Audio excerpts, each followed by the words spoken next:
उसके आसपास 10 क्रिस्टल आ गए थे। हर एक क्रिस्टल 1 to 10 स्कोर को डोनेट करता है और जितने ज्यादा क्रिस्टल ग्लो होते जाएंगे उतना ज्यादा स्कोर हाओशैन का होता जाएगा। ऑलरेडी 4 क्रिस्टल्स ग्लो हो चुके हैं, लेकिन अब और ज्यादा क्रिस्टल ग्लो नहीं हो रहे हैं। जिन्यू सोचने लगता है कि आखिर क्यों स्कोर आगे नहीं बढ़ रहा है। क्या सिर्फ हाओशैन के अंदर इतनी ही एनर्जी है?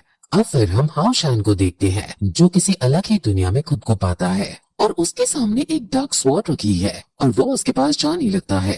तभी उसे एक आवाज सुनाई देती है और वो आवाज उसे उस स्वॉर्ड को लेने को कहती है। वो उसके पास जाकर उसे लेने लगता है, लेकिन स्वॉर्ड के आसपास एक बहुत नेगेटिव डार्क हो रहा है और वो थोड़ा डरने लगता है। लेकिन उसे तभी जेन्यू की बात याद आती है और उन्होंने कहा था कि चाहे कुछ भी हो जाए उसे हिम्मत से काम लेना है। वो स्वॉर्ड को ग्रैब करके फिर उसे उठाने ही लगता है। वो अपनी पूरी जी जान लगा देता है और तभी हम उसकी बॉडी को देखते हैं और उसकी बॉडी के आसपास बहुत सारी एनर्जी इकट्ठा होने लगती है। क्योंकि स्कोर ऊपर नहीं बढ़ रहा था, इसलिए जेन्यू इस रिचुअल को स्टॉप करने ही वाला था कि तभी वो जब एनर्जीज को हाओशैन के अंदर घुसता हुआ देखता है तो वो रुक जाता है।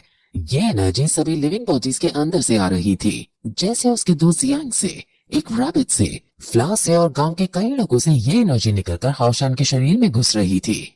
ये लाइट उसके अंदर घुसती है और स्वाट का जो भी डार्क ऑरा था वो अब इस लाइट की वजह से खत्म होने लगता है और फिर तभी उसका स्कोर फिर से बढ़ने लगता है। 9 क्रिस्टल ग्लो हो चुके हैं और 10वां क्रिस्टल धीरे धीरे ग्लो हो रहा है। उसकी बॉडी को अब बहुत तेज दर्द होने लगता है और वहाँ एक बहुत बड़ी एनर्जी बीम आसमान की तरफ निकलती है। फिर तभी हम ह्यूमन वर्ल्ड यानी अर्थ के सदर्न पार्ट को देखते हैं, जिसके अंदर एंजल डेविल है और वो अपने 2 सेवकों के साथ खड़ा है। उसके सेवक इस एनर्जी बीम को देखकर उससे पूछते हैं कि क्या उन्हें इसको इन्वेस्टिगेट करना चाहिए। इस पर एंजल डेविल एक स्माइल पास कर देता है। वो हाओशैन को जो अभी अभी स्वॉर्ड मिली थी उसको हासिल करने की कोशिश कर रहा था।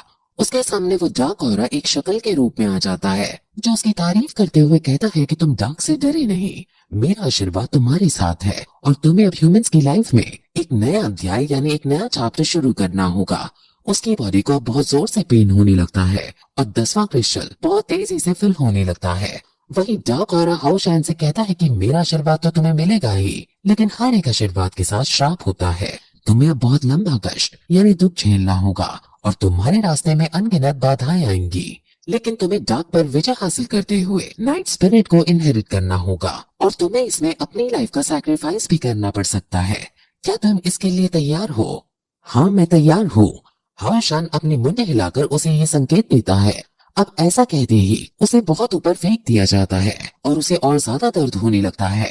फिर तुरंत जेन्यू समझ जाता है कि इसका स्कोर बढ़ता ही जा रहा है और अब रिचुअल को रोकने का समय आ गया है। वो तुरंत स्पेल्स का यूज करके उसकी अवेकनिंग को सील कर देता है और उसे नीचे बुला लेता है।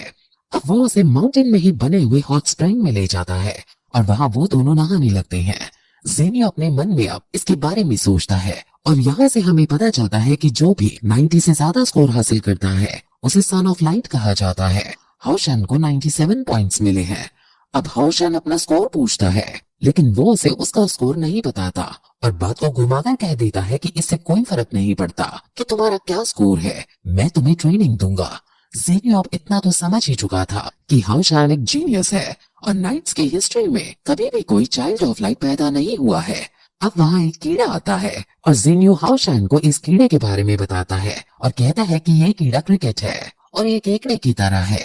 ये इस दुनिया में आने से पहले धरती के अंदर 12 साल तक रहता है।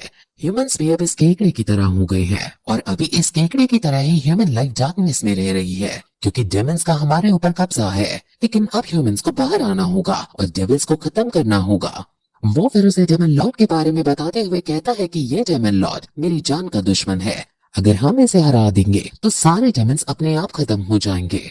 अब मैं तुम्हारे लिए एक स्ट्रिक्ट ट्रेनिंग की अरेंजमेंट करूंगा और तुम्हारा गोल सबसे स्ट्रॉन्ग नाइट बनकर डेमन लॉर्ड को हराने का होना चाहिए। वहीं अब हम दूर बादलों के ऊपर एक कैस्टल को देखते हैं जिसके अंदर हम उसी लड़की को देखते हैं जो उदास बैठी होती है और वहाँ वो सैनिक आता है जो लड़की से अफेक्शन के साथ बात करते हुए कहता है कि मुझे पता है कि तुम्हारा मन आउटर वर्ल्ड में जाकर फ्रेंड्स बनाने का है और अपनी जिंदगी बाकी लोगों की तरह जीने का है।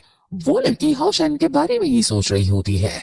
वो सैनिक अपनी बात को कंटिन्यू करता है और यहाँ से हमें पता चलता है कि इस लड़की को भी असासिन बनाया जा रहा है और इसका भी मेन मोटिव डेमन लॉर्ड को मारना है। लेकिन ये लड़की इस बात से यानी अपनी लाइफ से बहुत दुखी है और हम उसके आंसुओं को भी देख सकते हैं। वहीं स्कूल के अंदर उसके दोस्तों को टीचर से ये पता चल जाता है कि अब से हाउशैन की ट्रेनिंग कोई और करवा रहा है।